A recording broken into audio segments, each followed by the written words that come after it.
Hello, hello, hello. I am back and I'm very happy to be back with you.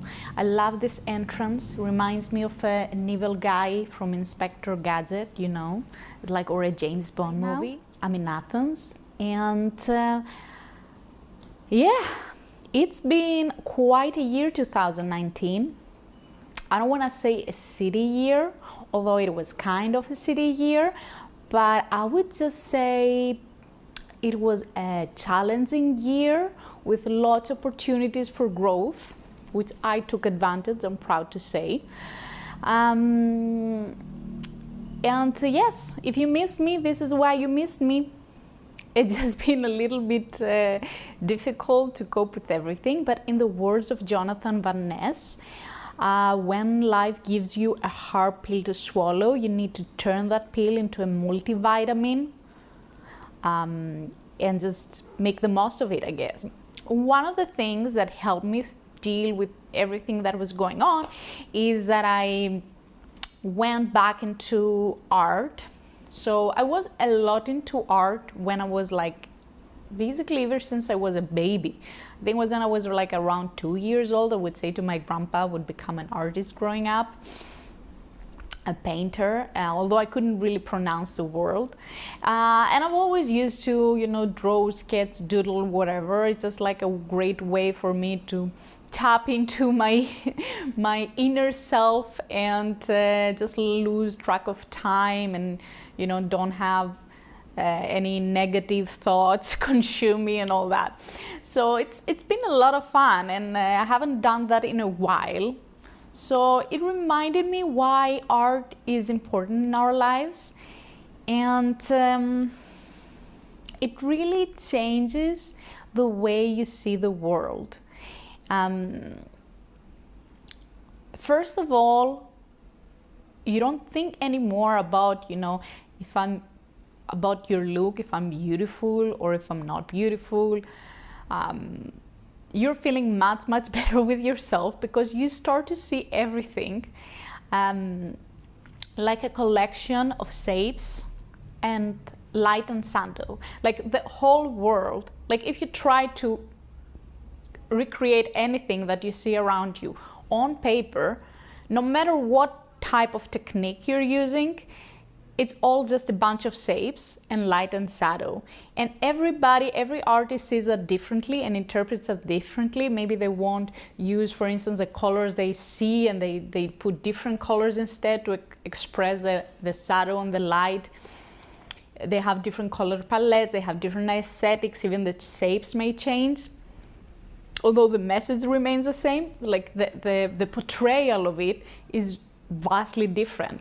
And that makes you feel way more okay about yourself, how you look, because you know you're just a bunch of shapes and light and shadow, and everybody will interpret your message, which is like your inner self, your inner beauty, however they feel like at the moment or in general, you know. So that's really liberating. And not only art changes the way that you see the world like that, it actually makes you stop and see the world.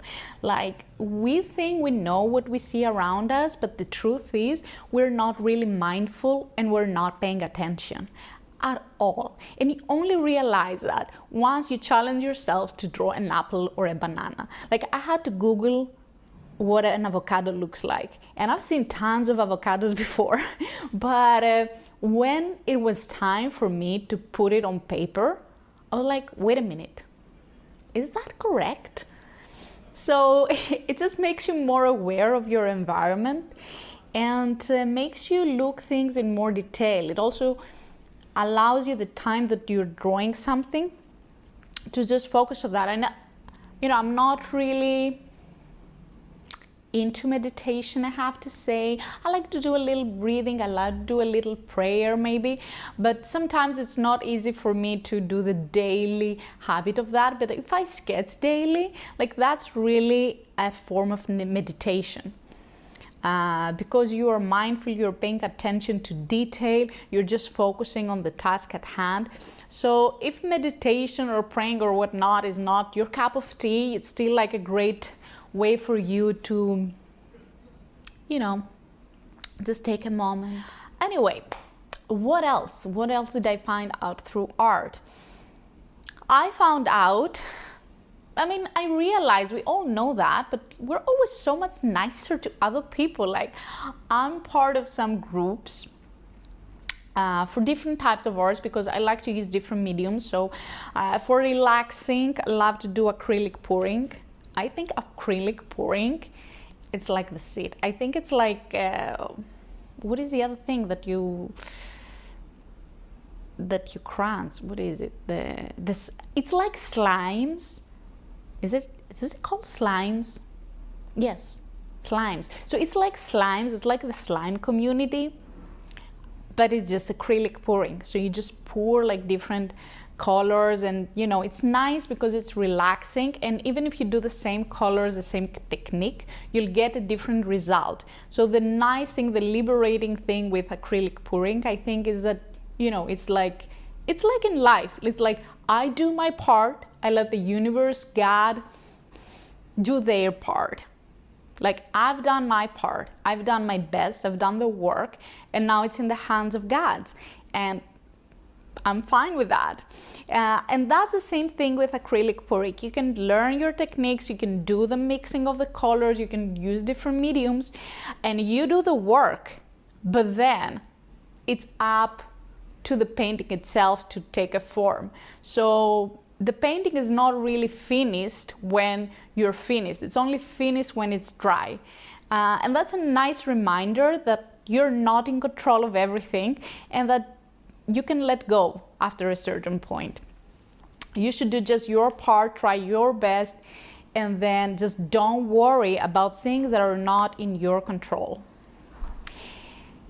Anyway, what I was saying, back to acrylic pouring groups. So there are Facebook groups about acrylic pouring, and people just share their creations, and some are great, some are like, I'm not sure I would post that on Facebook, but there are always people that like these paintings, and everybody's so nice to each other, like, oh, don't worry, like, you made that mistake, but now you'll make better, and even mistakes are beautiful. It's like, what is it, the words of Bob Ross, who said, like, there are no mistakes in art, only happy accidents. Like, I love that, and I myself, when I leave comments there, I'm always so positive and so happy. But then when I'm drawing myself, sometimes I'm very self-critical of my work, or this is not good enough, or whatnot. It's like Leonardo da Vinci would never. But like, why do I keep myself to these standards? I've only been painting for like 2 weeks. But that's how we roll in life as well, right? So it's a great reminder of the way you talk to yourself, and you're just becoming more aware of that, and you're like, no, stop it. I think a friend of mine gave me a great tip at John at Startup Weekend. That was that you should name that, judgmental internal voice you have, and then just tell her to shut up. I think the name for this bad inner voice was like Glenda or something. It was like, oh, shut up, Glenda, whenever you're thinking something negative. So it's a really nice way to think of that negative little voice that you have inside, almost like a third person and not a part of yourself. I think last but not least, it's like, it's a good reminder to just have fun. Just have fun with it, It's like, it's not the end of the world. Like, a lot of times with so much pressure on ourselves, but you know what? Who cares? In reality, not that many people care.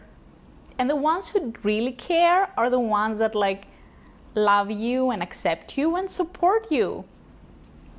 And you should be one of these people. That's it. That's all I have for you. Enjoy your day. And I promise, no, I don't make any promises, whatever. I'll post whenever I like. Anyway, 2020, who knows?